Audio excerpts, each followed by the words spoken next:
Welcome to my new video. आज हम लोग बात करने वाले हैं कोडिंग के बारे में कि ये कोड होता क्या है, कोडिंग क्यों करना ज़रूरी होता है, कैसे कोड काम करता है।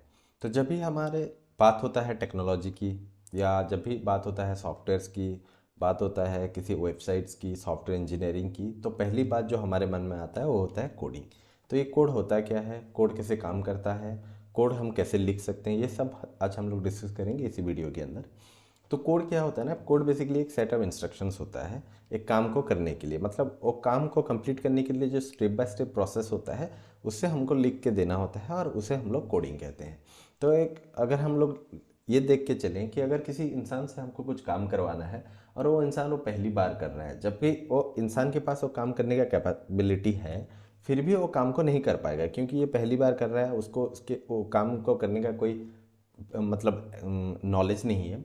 तो हम लोग क्या करते हैं ना, कुछ इंस्ट्रक्शंस पास करते हैं कि ये वाला काम ऐसे करना है। तो सामने वाला बंदा जो होता है वो इस इंस्ट्रक्शंस को लेता है और उसी हिसाब से वो काम को एग्जीक्यूट करके उसका एक आउटकम लेके आता है।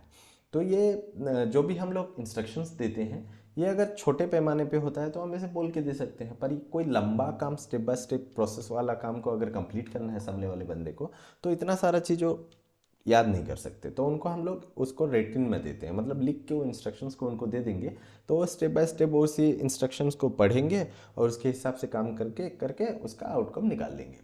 तो वैसे ही अगर हम एक कंप्यूटर को लेके जाए तो कंप्यूटर अपने आप में ही बहुत पावरफुल होता है, जो कि एक इंसान से ज़्यादा फास्टर काम कर सकता है, बहुत कम टाइम में कर सकता है, बहुत एक्यूरेट काम कर सकता है, पर और अपने आप से सोच के कुछ भी नहीं कर सकता। तो उसको हर बार हमको क्या करना का होता है, इंस्ट्रक्शंस देना होता है। जबकि वो पावरफुल है, वो काम को कंप्लीट कर सकता है पर अपने एंड से नहीं कर पाएगा ना, तो उसको हम लोग क्या करना है, एक इंस्ट्रक्शंस प्रोवाइड करना है। तो इसी सेट ऑफ इंस्ट्रक्शंस को बोलते हैं कोडिंग। तो अभी अगर हम देखें तो हमको इंस्ट्रक्शन प्रोवाइड करते हैं कंप्यूटर को, कंप्यूटर उसी इंस्ट्रक्शंस को लेके वो काम करता है फिर। पर हमको ये पता है कि कंप्यूटर को सिर्फ बाइनरी लैंग्वेज आता है, जैसे कि 0 और 1 फॉर्मेट में, तो वो इंसानों को नहीं आता है। तो हम 0 1 बोल के इंस्ट्रक्शंस उसको प्रोवाइड नहीं कर सकते और वो इंस्ट्रक्शंस को रीड कैसे करेगा। अगर हमको मतलब जो इंस्ट्रक्शंस दे रहा है उसको अगर इंस्ट्रक्शंस के बारे में करेक्टली पता नहीं है तो इंस्ट्रक्शन जो भी हम लोग देंगे वो प्रॉब्लम क्रिएट करेगा आगे।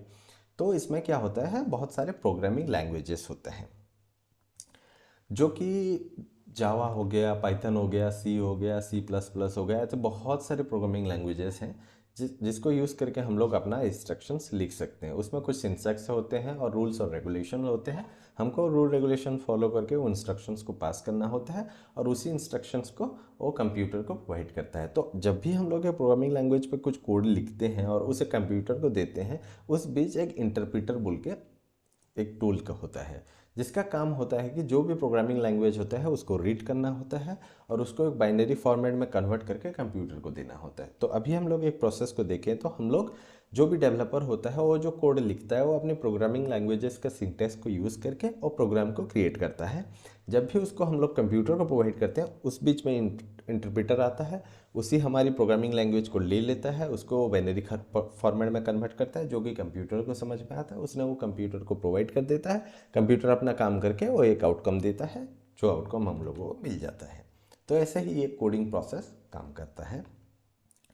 तो ये कोड को हम लोग यूज़ करके वेबसाइट्स बना सकते हैं, गेम्स बना सकते हैं, ऐप बना सकते हैं, ऐसे ही बहुत सारी चीज़ें कर सकते हैं। रोज़ की लाइफ में हम लोग जो भी एप्लीकेशंस मोबाइल्स यूज़ करते हैं, जो भी डेस्कटॉप एप्लीकेशंस यूज़ करते हैं, हर किसी चीज़ के पीछे कोडिंग होता है। जो भी सॉफ्टवेयर होता है उसके पीछे कोड होता है और उस कोडिंग की वजह से ही वो चल रहा होता है। वीडियो पे हम लोग डिस्कस करेंगे कि ये प्रोग्रामिंग लैंग्वेजेस कैसे यूज़ करना होता है, कैसे हम लोग इसको लिख के एक एप्लीकेशन डेवलप कर सकते हैं। तो कंप्लीट डिटेल्स हम लोग आगे के वीडियो में डिस्कस करते चलेंगे। तो please do share, subscribe and like the channel. Thank you.